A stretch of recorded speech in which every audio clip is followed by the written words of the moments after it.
Palmas para o António Zambujo.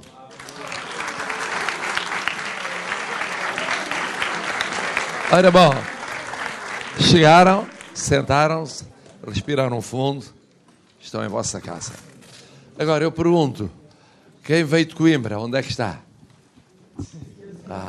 Ali e aqui, ali estão dispersos. Muito bem, hotelaria e turismo, não é? E quem veio de Montemor Velho? Então é uma coisa, sabes, de Coimbra e de Montemor Velho, vieram de mais ou menos do mesmo sítio. Bom, muito bem, é outra coisa, é outra escola. É ou não é?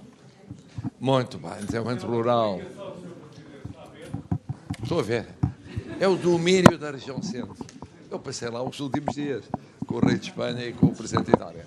E agora quem é que vos recebe aqui de Lisboa ou Essa de Queiroz? Ficaram no meio. Género sanduíche. Ficaram muito bem entalados. Já sabem como é. Primeiro, qual é a ideia que preside estes encontros? É ter estudantes de todo o país. Por aqui passaram milhares. Nesta sala, 100.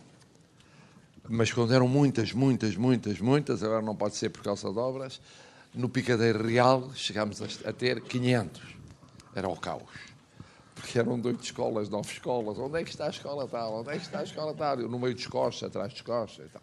Bom, mas começámos com escritores, depois passámos para artistas plásticos, depois passámos para a música, regressamos agora à música, passámos pelo desporto, passámos pelo jornalismo, passámos pelo cinema, passámos pelo teatro, enfim. Foram anos e anos com escolas, sobretudo secundárias, mas também num ou noutro caso também o básico, e às vezes muito miúdos, mesmo do básico, a virem aqui. Quer do continente, quer dos Açores e Madeira. Era mais difícil, era mais complicado, não fui muitos e tal. E depois vocês são privilegiados, porque como imaginam, na vossa idade e naquele momento que estão a viver, há milhares de alunas e alunos em Portugal. E, portanto, é uma escolha aleatória, sabemos assim.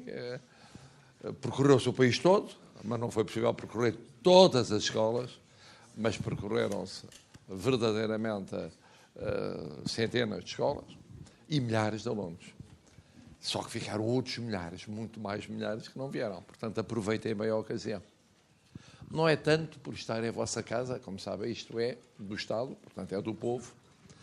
Está ocupado transitoriamente durante 5 anos, com muita sorte e voto do povo 10 anos, e as pessoas passam e continua a instituição. Agora, o importante é o elenco de convidados de luxo que nós temos aqui. E hoje temos um exemplo de convidado de luxo. Você, todos conhecem o António Zambujo, todos já ouviram ao vivo, sozinho, acompanhado, em CD, viram aqui, viram acolá, não fecharam a porta. Bom, o que acontece é... E já sabem que ele é uma mistura de várias pessoas. E, portanto, naturalmente, de vários estilos, de várias aproximações. Isso não o deixa envelhecer. Explicou-me que é de família, que não há cabelos brancos. E não tem um cabelo branco, é uma coisa espantosa. Não para, digressões aqui, cá dentro, lá fora. Nasceu no Baixo Alentejo, é de Beja. E misturou muito cedo o canto alentejano, ou a maneira de ser, o estilo próprio do canto alentejano, com o fado. E há vários tipos de fados. Porquê é que o fado tem resistido? Porque o fado hoje já não é o que era. Não é que a Amália não fosse excepcional, eu tive a sorte de ouvir a Amália cantar muitos anos, desde muito pequeno, porque ela a certa altura viveu na rua onde eu vivia. E o meu pai era fanático de Amália, e então com um grupo de amigos, com grande desespero da minha mãe, depois de jantar iam até algumas altas horas ouvir a Amália que cantava mesmo em casa. Mas na Rua de São Bento? Não, antes da Rua de São Bento, na Rua de São Bernardo. antes do casamento exatamente, com um patriota brasileiro, luso-brasileiro. O que acontece? O que significa, houve Amália, houve o Marceneiro, houve, enfim, todos esses eu tive a oportunidade de ouvir. Mas este homem, como muitos outros, mas ele, muito especial no meio de muitos outros, reinventaram o fado. Cruzá-lo com o canto alentejano. Depois com o quê? Com a música brasileira. Ele, a certa altura, fascinou-se pela música brasileira e o público brasileiro fascinou-se com ele. Homenageou mesmo Chico Buarque numa das suas obras, que foi das mais, inclusive é nomeada para os Grammys. E esta mistura única faz com que nunca se saiba, primeiro, o que é que ele vai cantar e como é que vai cantar. Porque depende do happening. Eu devo dizer-lhes que, noutras encarnações minhas, antes de ser Presidente da República, a certa altura fizeram uma proposta quase irrecusável, que eu tive quase para aceitar. Ele ia lançar um CD e era ir com ele num elétrico a cantar uma música que vocês conhecem. Qual é? Pica? O Pica do Cetro, não sejam tímidos. Quer dizer, com a vossa idade são tímidos, não chegam a sítio nenhum. Bom, nunca chegarão onde ele chegou. Bom, portanto, como é que isto se passa? Ele diz o que vos quiser dizer. A vida, como foi, como não foi, como é que se inspirou, o que não inspirou, depois o que foi mudando ao longo da vida, o que tem ainda de projetos em curso e para o futuro, tem imensa coisa para viver. E depois vocês perguntam tudo o que quiserem saber. Tudo. Se acorda bem disposto ou mal disposto, se improvisa, se não improvisa, como é que escreve, como é que não escreve, como é que surge uma inspiração ou não surge, porque é que valeu a pena ir para a música, porque é que podia ter feito outras coisas na vida, mas não fez, o que é que para ele é melhor na vida e o que é que não é, os momentos melhores e os momentos piores, aquilo que lhe correu o máximo e aquilo que não correu tão máximo assim. Prefere cantar sozinho, prefere cantar com quem, ele já cantou com toda a gente, possível imaginar, e de todos com quem cantou e todas, qual foi a melhor experiência? Bom, eu já dei várias sugestões. Agora inventem mais sugestões além daquelas que os professores vos dão ou ajudam a construir e que trazem escritas e deem uns papeizinhos e tal. Mas inventem sem papel. E agora ele tem a palavra e eu vou sentar-me ali para aprender. Já o ouvi muitas vezes, aprendo sempre. E agora fica abandonado? Não, você é que é a pessoa importante. Eu sento-me ali. Bom, mais uma salva de palmas para ele realmente iniciar. Eu, como professor, queria agradecer especialmente aos professores. Porque vocês devem muito a muita gente, à vossa família, aos vossos amigos, aos vossos parentes, aos vossos companheiros de vida ou companheiras de vida. Agora, os professores são essenciais. E então, nessa fase, são essenciais na nossa vida. Eu, por exemplo, quando acabar esta experiência, que está quase, faltam 9 meses, vou dar aulas no secundário. Vou percorrer o país a dar aulas no secundário e no fim do básico. Porque é um momento crucial em que se definem as pessoas. Quando chegam à universidade, eu os recebo como alunos, o essencial está definido. Os grandes amigos, as grandes ideias, as grandes escolhas estão feitas. E estes professores e professoras são muito importantes na vossa vida. Então, António, agora, One Man Show.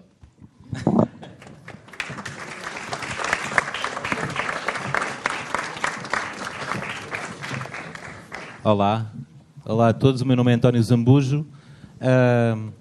Pegar nas palavras aqui do Sr. Presidente e de facto é muito engraçado porque é melhor levantar-me, não é?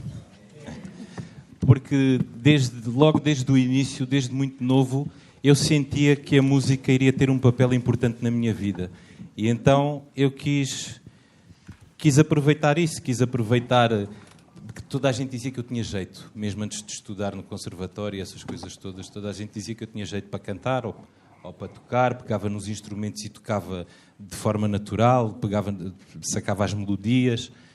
E então decidi inscrever-me no Conservatório Regional do Baixo Alentejo e comecei a estudar, fiz formação de clarinete, formação clássica de clarinete, e de facto foi muito importante, apesar de eu não utilizar essa parte da aprendizagem, essa parte da formação clássica, não utilizar na música hoje em dia, mas foi muito importante porque me deu as bases para que depois eu pudesse entender melhor aquilo que outros músicos que me queriam passar, mensagens, ou composições, ou ler partituras, ou escrever partituras, fazer essas coisas que eu acho que são essenciais para um músico. E então foi assim que começou a minha vida. Foi estudar, fazer o ensino normal, como vocês fazem. No caso do hotelaria é profissional, não é? São as duas? Ok. Depois há uma que não é, que é o Essa de Queiroz. Essa de Queiroz é uma escola normal. E foi isso. E fiz o ensino articulado no conservatório, fiz a formação toda até ao 12º ano e depois comecei a partir daí é uma questão de ir aparecendo e as pessoas irem gostando, irem convidando, irem surgindo. Também é preciso ter um bocadinho de sorte. E às vezes é importante estar no sítio certo, à hora certa, e as coisas acontecem dessa forma. Por exemplo, há três momentos que são muito importantes na minha vida, porque eu comecei a cantar numa pousada em Évora. O primeiro sítio onde me pagaram para cantar, as primeiras pessoas que eu consegui enganar, foi o Estado português, por acaso, que era a Inatur na altura. Era a Inatur na altura e eles convidaram-me para ser artista residente na Pousada dos Lois, em Évora, que tinha uns claustros muito bonitos cá na parte do restaurante, e durante o jantar eles convidavam os clientes para assistir a um espetáculo, na altura muito ligado ao fado e à música tradicional alentejana, e foi durante um ano e meio, mais ou menos, foi durante um ano e meio o sítio onde eu cantava e onde eu desenvolvia, porque eu tinha liberdade criativa, tinha que cantar aquelas coisas mais tradicionais, mas ao mesmo tempo tinha espaço para poder ir desenvolvendo coisas que me interessavam desenvolver, que eu tinha na minha cabeça e queria mostrar às pessoas, queria testar. E numa dessas vezes, na Pousada dos Lois, um músico que tocava lá comigo vinha a Lisboa substituir um músico, um grande guitarrista, que eu depois acabei por ficar muito amigo dele, que é o Carlos Manuel Proença, um grande guitarrista que tocava no Clube de Fado em Alfama, e convidou-me para vir com ele, porque eu nunca tinha conhecido uma casa de fados em Lisboa até essa altura. E quando vim, o dono da casa de fados do Clube de Fado, que na altura era o Mário Pacheco, um guitarrista muito conhecido também, foi muito simpático, e ao saber que eu cantava na Pousada dos Lois, convidou-me no final de noite, para não correr muitos riscos, mas convidou-me para cantar uns fados lá no Clube de Fado. E nessa altura ele gostou de me ouvir cantar, e a partir desde esse dia ele começou-me a convidar para vir cantar a Lisboa com mais frequência. Então eu tentava conciliar a Pousada dos Lois com o Clube de Fado em Alfama. Numa dessas noites no Clube de Fado em Alfama, já perto do ano 2000, numa dessas noites que por acaso eu estava lá a cantar, apareceu o pessoal da produção do Filipe Laféria, que andavam à procura de cantores para integrar o elenco do musical que ele estava a preparar sobre a vida da Amália Rodrigues, que estreou aqui em Lisboa em maio de 2000. E eu convidaram-me para ir ao Teatro Politeama para conhecer o Filipe, e o Filipe, ao ouvir-me cantar, convidou-me para integrar o elenco. E eu fui achando que ia para cantar, que era para ser um cantor, sei lá, não fazia ideia de como é que era, andei a ver teatros musicais, como é que funcionava e tal. Só que não, o meu papel era de primeiro marido da Amália, e era um papel em que eu falava muito mais do que cantava, e eu fiquei em pânico. Depois, graças ao Filipe Laféria e a outras pessoas do elenco com mais experiência, fui tentando fazer o melhor que podia, mas não desisti porque achei que era importante viver essa experiência que foi provavelmente dos maiores êxitos da história do teatro em Portugal. Nós ficámos 4 anos em cena. Eu continuo a achar-me um enorme canastrão. Nunca mais quis fazer nada de representação, mas foi muito importante para mim a experiência de pisar o palco todas as noites, de ter vários teatros, inicialmente no Teatro Politeama, mas depois nós percorremos teatros de todo o país e até espaços maiores que alguns teatros, porque havia sítios que não... eu lembro-me nós ficámos 4 meses no Coliseu do Porto, com o Coliseu do Porto completamente esgotado. As pessoas no final... Não sei se vocês conhecem o Coliseu do Porto. O Coliseu do Porto tem uma bancada grande lá em cima, que parece tipo bancada de futebol, e no final as pessoas batiam com os pés lá em cima e o Coliseu todo tremia. Era uma sensação inacreditável. E essa experiência durante esses 4 anos não me deu jeito enquanto ator, mas deu-me uma preparação boa para pisar o palco, para encarar o público. Se eu não tivesse estado no Amália na altura, hoje eu estaria aqui a transpirar, coradíssimo, cheio de vergonha e com imensa dificuldade de falar, mais ainda do que tenho agora. E foi muito importante. E depois foi isso. Depois comecei a gravar discos, comecei a compor, comecei a conhecer músicos, comecei a fazer concertos. E felizmente as coisas até agora têm corrido muito bem. Até agora, este ano, eu vou fazer... É um ano engraçado porque eu vou fazer 50 anos de vida. Não parece, não é? Está a ver? Isso foi porque o Sr. Presidente há bocado foi muito simpático e vocês agora também estão a ser. Mas pronto, tudo bem. Muito obrigado. Vou fazer 50 anos de vida e destes 50 anos... 25 foram passados na minha terra, em Beja, e os últimos 25 foram passados em Lisboa, ou seja, vou fazer metade de metade. E é isso. Não tenho muito mais nada para dizer. Se quiserem fazer perguntas, terei muito gosto em responder. Muito obrigado.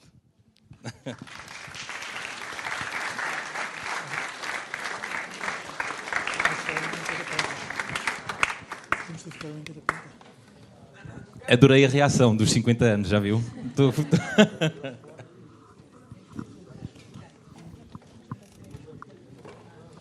Sim. Queres o meu microfone? Há outro?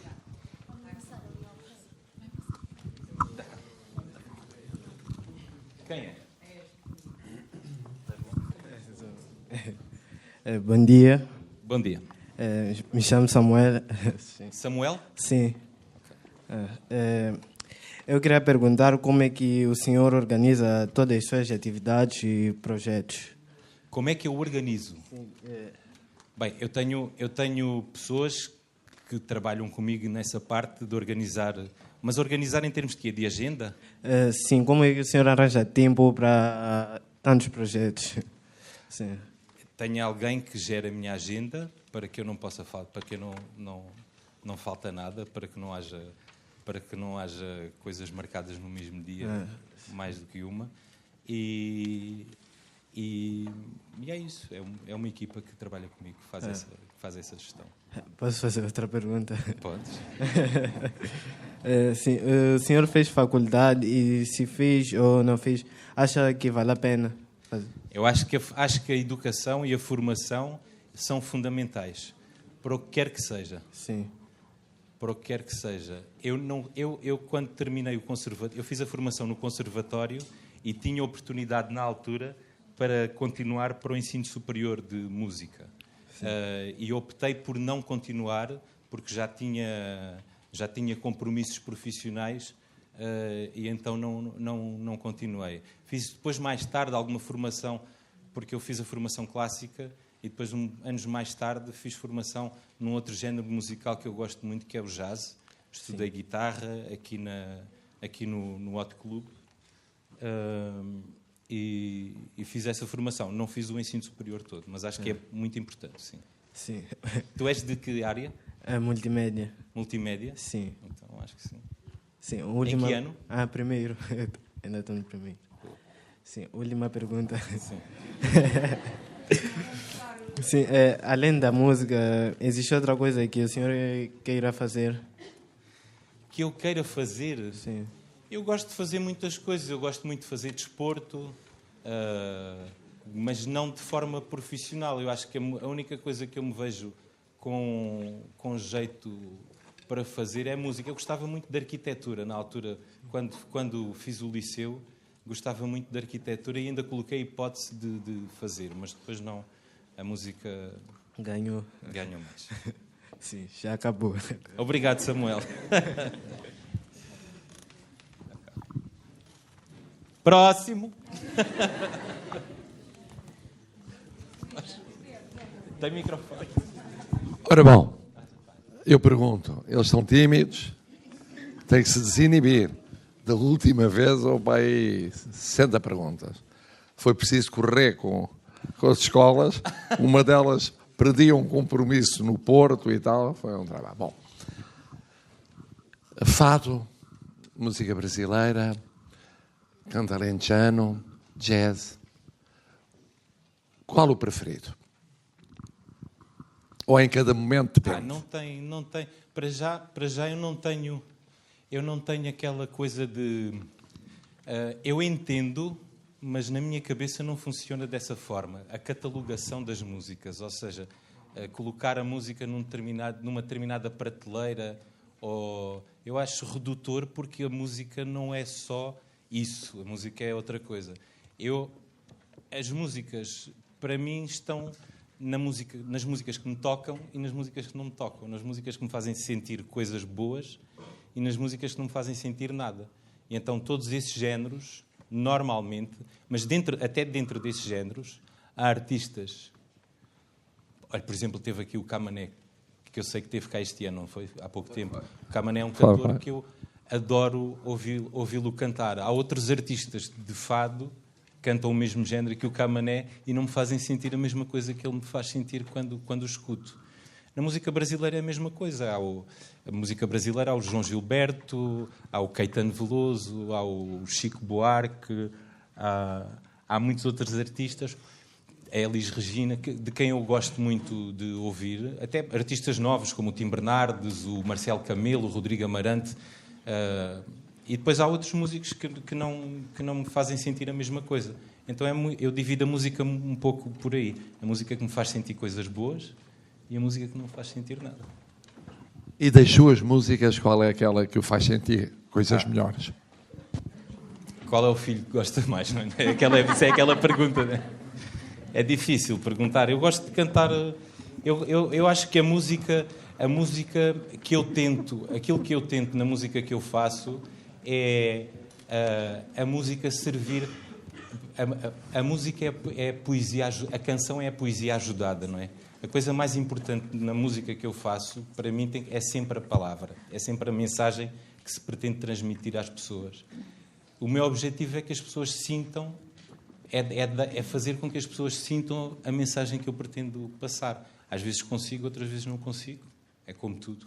Mas o objetivo principal de mim, enquanto intérprete, e de todos os músicos, é valorizar a palavra para que ela chegue a quem a escuta da melhor maneira.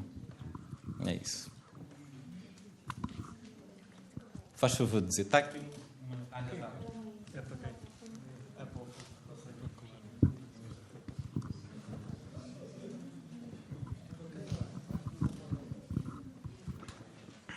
Bom dia.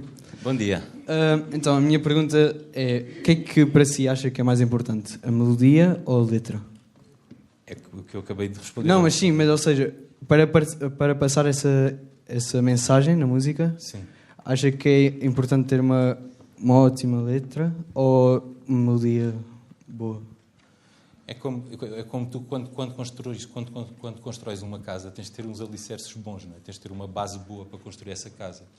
Então a base, imagina, a base dessa casa é a letra, no caso de uma canção. Sim. Depois a música serve para facilitar para facilitar a transmissão da mensagem, não é? Se eu conseguir, através da música, se eu conseguir ir através da música e da interpretação, não é? Da composição e da interpretação do artista, se eu conseguir fazer que a mensagem chegue a ti de forma mais fácil, daí a poesia ajudada, não é? Se eu conseguir isso, ótimo. O objetivo é esse. Às vezes não se consegue. Okay. Mas a letra é sempre o mais importante, sim. Okay. E no seu álbum Uma Cidade, que compôs com o Miguel Araújo, certo? Sim. Qual foi a música que gostou mais de produzir?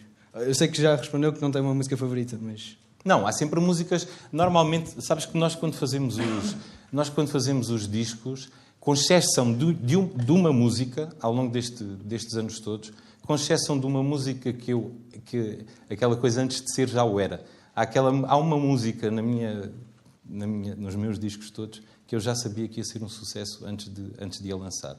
Porque já a tocava ao vivo, já percebia a reação do público, que é o Pica do Sete. Normalmente, nos discos, há sempre músicas que nós gostamos mais, mas o nosso gosto não é igual ao gosto depois da maior parte do público. E depois há umas músicas que passam mais nas rádios, há uma série de condicionantes que depois fazem com que algumas músicas tenham mais sucesso que outras. Por isso é que eu gosto de ouvir discos inteiros, que é para não ser influenciado por nada. Gosto de ter a minha opinião em relação... Quer nos meus discos, os meus não, porque eu normalmente não ouço os meus discos, mas dos discos que ouço, gosto de ouvir o disco inteiro e depois não importa qual é a música que faz mais sucesso. Há uma música que eu gosto mais e há outras que eu gosto menos. E qual é que é a parte mais difícil a trabalhar com outro artista? Mais difícil? Sim. Normalmente, eu quando aceito trabalhar com outro artista, já o conheço. Então já o aceitei como amigo. E quando o aceito como amigo é porque já conheço mais ou menos as coisas boas e as coisas más. Portanto, já existe uma adaptação. Uhum. Então, normalmente não é difícil trabalhar com outros artistas. No meu caso, porque eu só aceito trabalhar com artistas que eu conheço. Está bem, está bem. Obrigado. Bom dia, António. Olá, bom dia. O meu nome é Dora Caetano, venho acompanhar um grupo de alunos da Escola de Hotelaria e Turismo de Coimbra, que daqui a um mês terminam um percurso profissional de 3 anos de cozinha. Vamos ter cozinheiros. Portanto, como é um curso de cozinha, eu vou complicar e não vou perguntar sobre música. Ok? Vou-lhe perguntar, no seu ponto de vista, qual é o papel que a gastronomia portuguesa pode ter na construção da nossa identidade. Eu muitas vezes tenho esta conversa com amigos meus que não são portugueses e é impressionante como culturalmente um país deste tamanho, não é? Porque nós somos deste tamanho, como é que é impressionante que de 20 em 20 quilómetros tudo muda. Eu sou muito fã de sotaques. Sou muito apaixonado por sotaques e por gastronomia também. E essas duas coisas eu acho incrível e acho incrível não se valorizar tanto isso. Como é que nós andamos 20 minutos para norte, andamos 20 minutos para este, para oeste ou para sul e tudo muda. Tudo muda. No Alentejo, por exemplo, no outro dia estávamos a ter essa discussão por causa das açordas. Eu fiz um concerto na Vidigueira, numa feira de vinhos que eles organizam lá, e a Vidigueira fica a 20 km precisamente da minha terra, de Beja. Na Vidigueira eles fazem a açorda com queijo de cabra e com amêijoas. Na minha terra nunca tinha comido açorda assim, daquela maneira. Se formos para o outro lado, mais para cima, mas pequenas distâncias, eles já misturam outras coisas. Ou seja, vai mudando sempre. E eu acho inacreditável. E acho que o papel da nossa gastronomia é... Para já, eu acho que Portugal tem, provavelmente, se não for a melhor... Eu não gosto de dizer a melhor, aquela coisa da melhor, não, mas é seguramente das melhores gastronomias do mundo. Seguramente. E aquilo que nós fazemos com as ervas, com tudo, e depois vai mudando de região para região, cada região tem a sua característica, não é? E acho acho fantástico e acho muito bonito e acho bem que seja explorada como está a ser, e cada vez mais, espero eu. Explorada não no sentido de massas, mas no sentido de que seja bem divulgada, que seja bem mostrada. Desde 2007 que o Turismo de Portugal considera a gastronomia como um dos produtos estratégicos para o desenvolvimento do turismo no nosso país. Acha que esta aposta tem sido uma aposta bem ganha? Eu não sei se tem sido uma aposta bem ganha, mas eu acho que se tem notado, até mesmo na internacionalização de muitos profissionais de cozinha aqui portugueses, não é? Olha, vou-lhe dar um exemplo. Eu agora, na próxima semana, em junho, vou tocar, tenho um concerto em Paris e queria marcar um jantar num restaurante que eu gostava de conhecer. E o chefe é português. Em Lima, no Peru, em novembro, toquei no Peru e em Lima, um dos principais restaurantes que se chama Central, que é um dos principais restaurantes é um dos restaurantes mais conhecidos do mundo, o chefe é português. Então eu acho que ter essas pessoas nesses sítios, acho que é muito importante. Há outras formas de divulgar, outras formas de fazer, mas acho que isso é muito importante. Era bom que fizessem isso com a música também. Obrigada. Olá, bom dia. Olá. A pergunta que eu queria fazer é: qual é a sua fonte de inspiração para escrever as suas músicas? A vida, as pessoas, tudo, não é? Uma vez uma jornalista a escrever uma crítica sobre um disco meu, já não lembro que disco é que era, e ela não falava sobre mim, mas falava sobre um parceiro meu, e eu identifico-me também muito com aquela descrição dela. Ela dizia do João Monge, dizia que o João Monge, quando escrevia, ao ouvir as letras do João Monge, dava a sensação que ele estava a escrever à janela. Então é muito isso, não é? Aquilo que nós vemos na rua, aquilo que nos aparece à frente é o que nos inspira. E qual é que é o seu sentimento de tocar fora de Portugal e dar as suas músicas a conhecer? Para mim tudo é palco. Tocar em Portugal, tocar em Espanha ou em qualquer outro sítio do mundo, tudo é palco. É claro que há sítios emblemáticos que eu não te vou mentir, não te vou dizer que não fiquei com o sentimento. Por exemplo, tocar no Carnegie Hall em Nova Iorque foi uma coisa que eu nunca mais vou esquecer na minha vida. Tocar no Municipal do Rio de Janeiro. São salas emblemáticas e salas com muita... Tocar aqui no Coliseu em Lisboa, ou no Coliseu do Porto... São sítios, e depois há sítios que nós vamos criando uma ligação, não é? A essas salas. É muito especial, mas para mim o mais importante é estar com a guitarrinha no colo, sentado numa cadeira, e não importa onde. Bom dia. Bom dia. Aqui. Eu sou a Luísa, da Escola S. de Queiroz, e eu tenho uma dúvida. Como foi que você conheceu o Chico Buarque e de onde surgiu a ideia de homenageá-lo? E como foi o processo de criação? Então, na altura, a música brasileira... Eu já tinha tocado no Brasil algumas vezes, já tinha feito desde 2007, por aí. Acho que foi a primeira vez que eu toquei lá. E desde as primeiras vezes... na verdade foi muito graças, não foi ao Chico Buarque, mas foi muito graças a outro músico que era o Caetano Veloso, que é o Caetano Veloso. O Caetano Veloso escreveu, tinha um blog na altura, não sei se vocês sabem o que é um blog, sabem? tinha um blog na altura que se chamava Obra em Progresso. E o Caetano Veloso é uma pessoa que sempre se interessou muito por literatura, por música, estava sempre a escrever sobre aquilo que lhe aparecia à frente. E, de repente, do nada, ele dedicou um dia do seu blog a um disco meu que tinha saído, que ainda nem tinha saído no Brasil sequer. Alguém, mais tarde, depois eu soube que alguém tinha vindo a Portugal e lhe tinha levado o disco, e ele tinha ouvido e tinha escrito sobre o disco. E ele escreveu coisas muito muito boas, demasiado, na minha opinião. Acho que ele exagerou em muitas coisas que escreveu, mas que foi muito importante para a minha entrada no Brasil. E quando eu cheguei lá, já muitas pessoas do meio musical, já muitas pessoas me conheciam. Ou seja, eu fui muito bem recebido no Brasil. E desde aí fui mantendo contacto com todos. E na altura, quando lancei o disco do Chico Buarque, foi um pouco eu fiquei muito chocado com uma situação que aconteceu. Por acaso, eu estava no Rio de Janeiro e saiu essa notícia.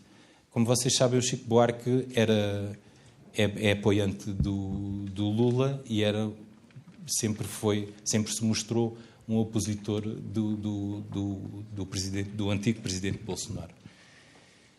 E na altura saiu uma notícia de que o Chico Buarque tinha sido ameaçado na rua por jovens apoiantes do Bolsonaro, por ele apoiar o Lula da Silva. E eu fiquei um pouco chocado com isso, como acontece muito aqui, acontece um pouco pelo mundo todo, não é? É quase como, imagina, o meu filho é sportinguista e foi ver o Benfica Sporting no sábado passado com uns amigos e ele estava num café e ele nem estava, acho que ele estava com um cascol do Sporting ou uma coisa assim. E ele sentiu-se intimidado, sentiu-se ameaçado. Pai, isso é uma coisa completamente ridícula. Hoje em dia, tu podes ser de outra coisa, podes gostar de outra coisa que eu não gosto. E isso chocou-me muito na altura e eu achei por bem fazer essa homenagem e mostrar que estava do lado dele e do lado das pessoas que dão a sua opinião, que têm a sua opinião. Pode não ser igual à minha, mas eu tenho que aceitar a opinião dele e tenho que aceitar a integridade dele e aquilo que ele passou é uma coisa inaceitável. E por isso eu resolvi homenageá-lo nesse disco. Para além de ser, obviamente, dos maiores compositores da história da música brasileira. Não é? Olá. Sei se sou eu, bom dia. Bom dia. Essa de Queiroz. Já li algumas coisas. Fez muito bem, espero que não tenha sido obrigado não. a ler. Não, na altura tinha que se ler. Pois, claro, e hoje também. Mas há aí agora uma novidade que é não sermos obrigados a ler. Mas queria dizer que é a terra de onde veio a Wanda, que trabalhou se calhar consigo no Amália, a Wanda Stuart. Não, Wanda não. Não? Não. E o Matai. Mas sei quem é. Pronto. É só para dizer que também lá temos um bocadinho do seu suor da música. Queria-lhe perguntar uma coisa, e disse aí uma coisa agora, que é a música também serve para, no fundo, afirmarmos as nossas convicções. Uhum. Até que ponto é que sente que hoje, nesta geração que nós temos, muito volátil, é importante haver essa música também com essa finalidade? Eu acho que hoje em dia nós temos muito isso, como tivemos aqui há uns anos, tivemos, por exemplo, a música do Zeca Afonso, Sérgio Godinho, Zé Mário Branco. Eu acho que hoje em dia temos continuamos a ter esse género musical. Existe muito isso há uma série de pessoal de música de spoken word, né? De música como o rap há letras muito interessantes de alguma malta que faz um trabalho fantástico nesse sentido. Mas eu acho que sim, acho que é importante a música ajudar também nisso, não é? Nessa parte, no despertar da consciência das pessoas, não é? Acho que é fundamental. Pronto, Mas também é importante cantar o amor, não é? É importante cantar as coisas bonitas da vida, porque a vida está muito melhor do que estava. Às vezes, nós quando vemos um noticiário ou quando vemos uma coisa qualquer, parece que isto está tudo muito melhor do que estava há 30 anos ou há 40 anos atrás. E há de continuar a estar melhor. Há sempre coisas que têm que se ir resolvendo, não é? Pronto, a segunda, que é para não ocupar muito tempo, queria-lhe perguntar até que ponto, disse aí outra coisa que eu fiquei muito marcado, que é um canastrão, ninguém está de acordo, pode ficar descansado. Não, a representar sou, acredito que sou. Pronto, a segunda coisa é que no palco, quando foi para o espetáculo do Filipe Laféria, ganhou uma nova vida, digamos assim. Termos de autonomia, de estar à vontade. É verdade. E de saber pisar o palco. Até que ponto é que a escola, a esse nível, lhe deu alguma outra capacidade ou competência para poder enfrentar, estar à vontade, ou foi uma coisa que não saía do mesmo? Na escola? Sim. Não, na escola, claro que sim. De ano para ano sentia que ia melhorando em várias coisas. A escola tem um aspecto também que é muito importante, que é o aspecto social. O aspecto da interação com os colegas, da criação de grupos de amigos. Os primeiros amigos que se formam são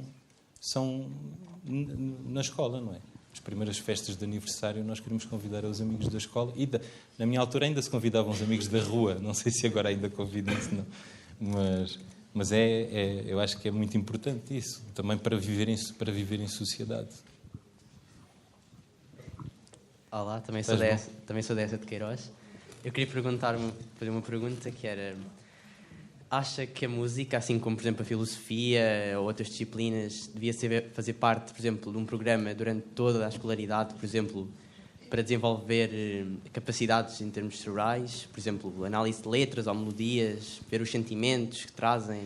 Acha que isso era importante? Ou... Olha, eu acho que os resultados, aqueles rankings que saem das escolas, normalmente os resultados têm mostrado que as escolas em que têm a música, como tens aqui a Academia de Santa Cecília, não é? Que todos os anos, ou quase todos os anos, ganha prémios no ensino. Acho que é mais na parte da matemática, não tenho a certeza. Estou a falar de cor, não tenho a certeza absoluta. Mas o ensino integrado da música está mais do que provado que ajuda a desenvolver muitas coisas na cabeça das pessoas.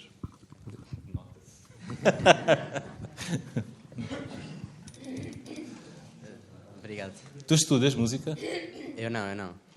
Mas eu gosto de ouvir de vez em quando, mas nunca estudei música. Ótimo. Alguém estuda música aqui?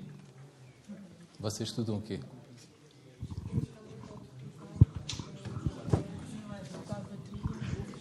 Pronto. Mas estudaste no conservatório? Não, aprendi sozinha. Ah, ok. E tu? Eu sou saxofonista. Ah, é? Sou. Uns colegas, mais ou menos. É parecido. E faço... Exatamente. E integro algumas filarmónicas do Conselho. Olha, uma coisa muito importante. O papel das bandas filarmónicas é uma coisa impressionante, principalmente no interior. No país todo, não é? Mas... Em sítios onde o conservatório não consegue chegar, infelizmente, o papel da banda filarmónica é impressionante. Eu já fiz várias parcerias. Eu já toquei em banda filarmónica também, na altura que estudava no conservatório, e acho incrível como eles conseguem manter o pessoal a aprender música e a tocar bem, a tocar muito bem. É fantástico. Qual é a tua banda filarmónica? A Sociedade Boa União Olhadense. De? É da Alhadas, freguesia da Figueira da Foz. Ah, ok. Obrigado por teres vindo, colega. Posso?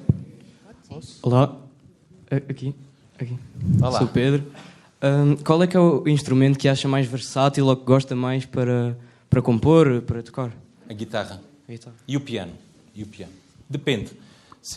Normalmente eu componho, faço uma primeira base na guitarra e depois, para ajustar a melodia, faço esses ajustes no piano. É mais fácil para mim. Obrigado. Bem, posso... Não sei se está alguém para... Posso? Olá. Bom dia. Bom dia. Antes de mais, eu queria aproveitar para agradecer à presença da República e ao artista, não é? Este momento de partilha connosco, comigo, com os meus alunos, com as minhas colegas, porque de facto são momentos que enfim, que marcam e que fazem parte da formação deles e também da nossa vida profissional, e estamos gratos por isso. A segunda questão tem a ver com o facto de gostar da música que faz sentir bem. Sim. Não é? Uhum. É mais ou menos como é isso também que eu sinto. Eu, quando dou umas aulas a estes rapazes, eu tenho sempre música de fundo. Sempre música. Nada de específico, vai correndo. Eu seria um péssimo aluno nas suas aulas, sabe porquê? porque eu depois não consigo prestar atenção a nada que tenha música de fundo, porque eu depois estou só a pensar na música. Não, mas aquilo está baixinho, vai correndo, de vez em quando eu paro porque quero chamar-lhes a atenção de uma ou outra que passa e eu quero chamar-lhes a atenção ou pela letra, ou pelo contexto, ou por qualquer coisa. Mas eles têm sempre música. Porquê? Porque acho que, enquanto professor, acho que isso também faz parte da formação deles. Claro. E se eles também aprenderem a ouvirem música que os faz sentir bem, claro, claro. Será mais fácil para eles, mesmo que andem a conduzir um trator cabinado a vir à terra, não é? Por outro lado, e aquilo que às vezes comento com eles e discutimos naturalmente, não é? É o ruído que eles consomem hoje, que é uma coisa que me faz impressão. E ouvindo esse ruído, naturalmente que as pessoas não se podem sentir tão bem quando ouvem melodia mais ou menos clássica, ou mais ou menos rock, ou mais ou menos metálica, etc. E às vezes temos essa discussão, e é uma preocupação que eu às vezes tenho. Como é que é possível as pessoas sentirem-se bem a consumir ruído? É o contrário de... Mas sentem, não é? Não sei. Espero que sim. Temo que não, porque às vezes eu sinto que aquilo não lhe está... como é que eu vou te explicar? Trazer a felicidade que às vezes é procurada. Mas Nossa. É uma discussão que... Eu gosto, eu entendo a sua parte, porém eu gosto de... Ao escolher, escolhendo eu a música que eu gosto e que me faz sentir bem, eu espero que parte do princípio que todos fazem a mesma coisa, não é? Não tem que gostar da mesma música que eu gosto, não tem que se sentir bem com a música que me faz sentir bem a mim. Então eu acho que é porque é assim, é uma questão de aceitação. Eu não os posso obrigar a ouvir a música que eu quero. Estamos todos de acordo, mas quando estamos, a questão é quando estamos a falar de música. Claro que há quem goste mais de um tipo de música. Claro. Só que eu acho que o consumo às vezes não é música, é exatamente o contrário, que é o ruído. Disse uma coisa muito importante. Eu acho. Certo. É a minha perspectiva, é a minha perspectiva. É que há muita gente é isso, estamos aqui a discutir. É isso. Eu se calhar, o género de música que está a falar, se calhar eu concordo consigo e não gosto também. Mas há quem goste e nós temos que deixá-los gostar. Perfeitamente, perfeitamente. Já agora, só mais 2 curiosidades minhas. Quando comecei a ouvir, pensava que era dos Açores. Eu? Sim. Por causa da Chamateia, que foi das músicas dessas gravações que fez e que eu gosto de ouvir, e pensava que... e depois, a outra questão era no Rancho Fundo, porquê? Porque, quer dizer, aquilo é do meu tempo de Minorca, não é? Eu tenho 51, portanto, víamos as novelas, eu pensava, como é que estes malucos foram buscar isto, que eu já não... Como é que se foram lembrar disto, não é? Essa música vai fazer, no próximo ano, 100 anos. É verdade. Foi feita por um compositor, um dos maiores compositores da história, dos mais importantes compositores da história da música brasileira, que se chama Ari Barroso, e que depois foi recuperada, anos mais tarde, que nós tivemos acesso, numa novela que eu não me lembro se era o Roque Santeiro, se era a Tieta. Era a Tieta do Agreste. Nunca me lembro bem. Por uma dupla que, por acaso, vem apresentar-se aqui em Lisboa, virá este ano, em outubro ou novembro. Eu gostava muito de ir ver, se pudesse. Que é uma dupla sertaneja, que é o Chitãozinho e Chororó. Sim, Fizeram essa versão do Rancho Fundo, tem um nome engraçado, não é? Chitãozinho e Chororó. E nós, depois, eu e o Miguel fizemos essa versão e a música funcionou muito bem, foi boa. São aquelas memórias que ficam, não é? Aquelas memórias musicais que ficam. Em relação aos Açores, eu sou muito apaixonado. As músicas tradicionais, para mim, é claro que elas são de um sítio, não é? Tal como as músicas alentejanas são do Alentejo, ou as músicas tradicionais dos Açores são de lá. Mas na minha cabeça não existe geografia. Havia uma frase muito engraçada que o Tom Jobim dizia, que era as pessoas fazem as fronteiras, mas o urubu passa por cima. Não é? Então, na arte não pode haver essas coisas, não pode, na minha opinião, não pode haver fronteiras, nem pode haver nada disso. Na arte é arte ou não é? E por isso é que é eclético, não é? As coisas estão ecléticas, claro. Ou se gosta ou não se gosta, mas lá está. Sim. Pronto, só para terminar, disse que se sentia bem com a cadeira e com a guitarra. Estou a ver aí a cadeira, espero que a guitarra não veio. Não veio? não veio. Ok, muito obrigado. Obrigado. Teria sido muito mais fácil para mim. Bom dia a todas e a todos. Olá. O disco de eleição, ou porque deu mais satisfação fazer, ou o porque... meu ou... Sim. Ou porque foi melhor conseguido, não sei. Qual aquele... Se existir, claro. Não, acho que não. Os discos é o registro daquele momento, não é? Então seria muito injusto eu estar a dizer, olha, gosto de um disco que foi feito em 2010, porque neste momento se calhar já não faz tanto sentido como fez naquela altura. Eu acho que é muito importante nós sabermos deixar as coisas arrumadas lá naquele sítio e continuarmos, não vivermos muito agarrados a fórmulas só porque comercialmente foi bom, agora deixa cá fazer outra música, outra vez esta música, esta coisa. Eu acho que isso não é uma visão muito artística.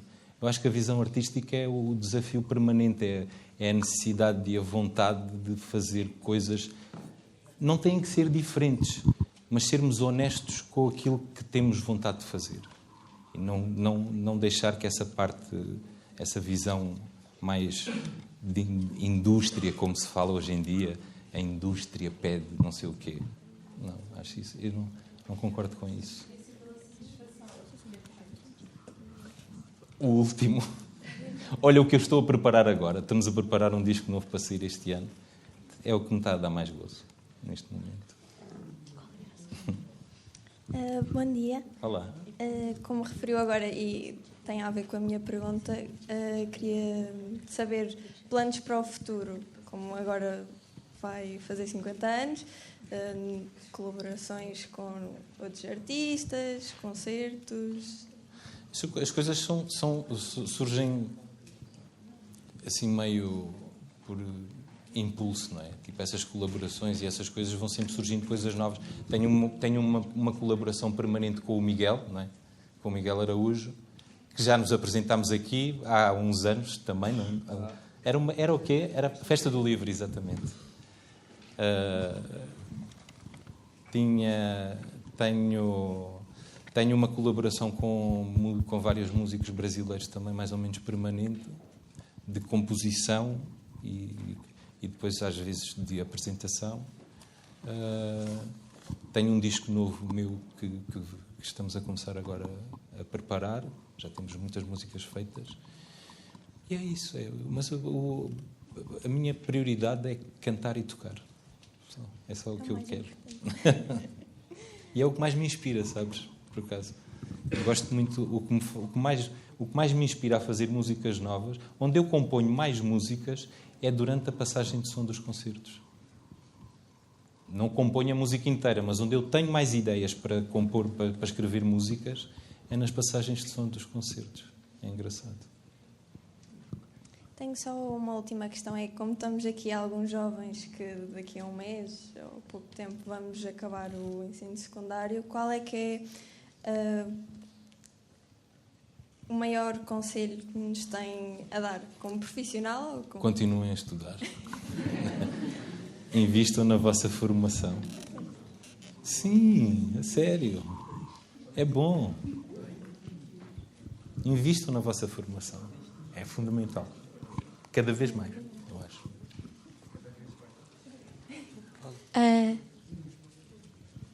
Bom dia, eu sou da Escola Essa de Queiroz também e queria perguntar qual é que é a emoção que acha que é mais difícil de transmitir através das letras das suas músicas. Qual é a emoção mais difícil de transmitir? Sim.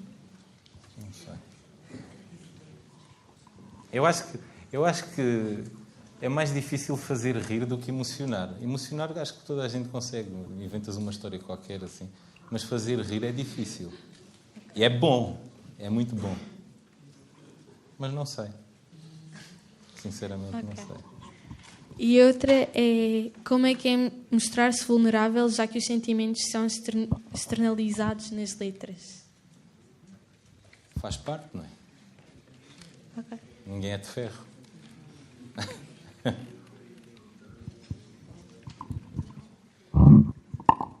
Já está. Bom dia. Era só uma curiosidade. Quando viaja, em casa, 2 ou 3 nomes de músicas ou cantores, artistas da sua playlist. Ouve sempre música constantemente? Não. Não ouço música constantemente, mas sempre que procuro assim inspiração, portugueses ou de língua portuguesa, Tom Jobim. Há discos do Tom Jobim que eu acho que são fundamentais. Tom Waits é dos meus cantores preferidos.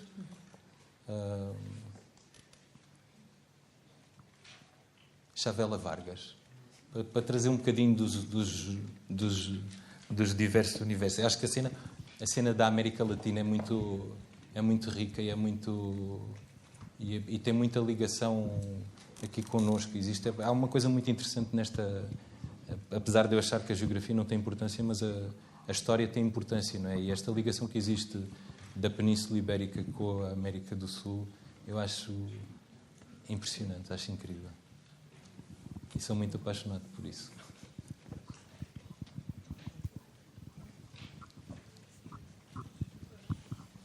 Sou eu outra vez. Era só... És o porta-voz. Eu já sei que disse que artistas é que o inspiraram quando começou a tocar e que quando começou a tocar, antes de entrar no conservatório, lhe diziam que tinha jeito, mas que pessoa, por exemplo, da sua família ou do seu círculo de amigos, etc., é que o inspirou mais a começar a tocar mesmo, a treinar, a tocar, a ficar melhor, etc.?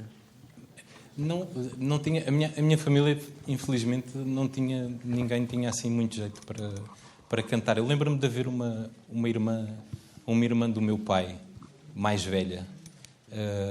Lembro-me dessa irmã ter muitos discos em casa e eu lembro-me de ficar em casa dela muitas vezes a ouvir esses discos. E isso foi uma coisa muito importante. Foi uma coisa muito importante para mim porque ouvia vários géneros musicais. Ela tinha desde música brasileira, fados, coisas assim. Música francesa, tinha muita música francesa também. E depois, em relação à música tradicional, foi a minha avó Joaquina, com quem eu passei a minha infância, porque os meus pais trabalhavam e eu passava uma grande parte do tempo em casa dela. A minha avó tinha uma coisa engraçada, porque ela estava de luto, e o luto, muito conservador, no interior, as pessoas não podiam cantar. Eu lembro-me, por exemplo, quando os meus bisavós morreram, não deixavam acender a televisão de casa, não deixavam nada dessas coisas. Mas a minha avó, apesar de não cantar, ela sabia as letras todas. E então eu, como ouvia os homens a cantar, os homens na taberna, a cantar as melodias, eu memorizava as melodias através dos homens que cantavam e depois a minha avó ensinava-me as letras e foi muito importante para mim para começar a aprender as letras das músicas. Obrigado.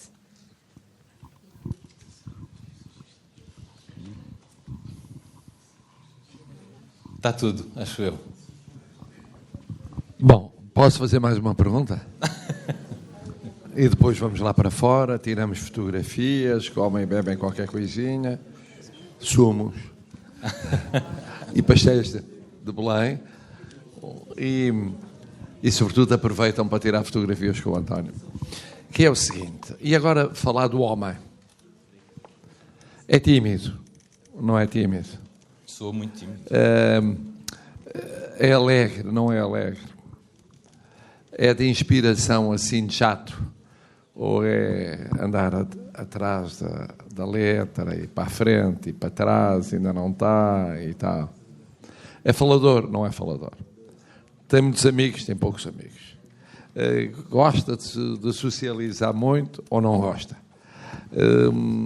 quando está numa de digressão, disto, aquilo, é profissão, ao compromisso e tal, levado seriamente, ou tem uns devaneios malucos, de vez em quando? Quem não? Só para ter esse lado. Sim, mais humano. Sou tímido, a minha natureza é tímida, apesar de com o tempo e com a exposição nós vamos encontrando soluções para essas coisas. Não sou muito falador e a minha avó dizia uma coisa muito engraçada: nós temos 2 ouvidos e uma boca para escutarmos mais e falarmos menos. Então eu gosto muito dessa regra. Não sou, gosto mais das músicas que saem assim, de repente, do que propriamente aquelas que dão mais trabalho. Mas acontecem as duas coisas, não é? no processo de criação. Nas viagens, acho que é fundamental não ser só obcecado com o trabalho e aproveitar a sorte que temos de poder conhecer o mundo todo. Ainda ontem, por exemplo, cheguei do Japão, no domingo vou para o Brasil novamente. Ter esse privilégio vale a pena aproveitar, vale a pena conhecer, vale a pena conhecer os sítios, conhecer os costumes, conhecer as pessoas. Quem faz as pessoas são os sítios. Então é muito importante para mim conhecer pessoas nos sítios onde vamos. E é isso. É sempre tentar ser o mais descontraído e aproveitar o melhor possível esta nossa passagem por cá. Uma salva de palmas, hein? Aqui, grata ao António.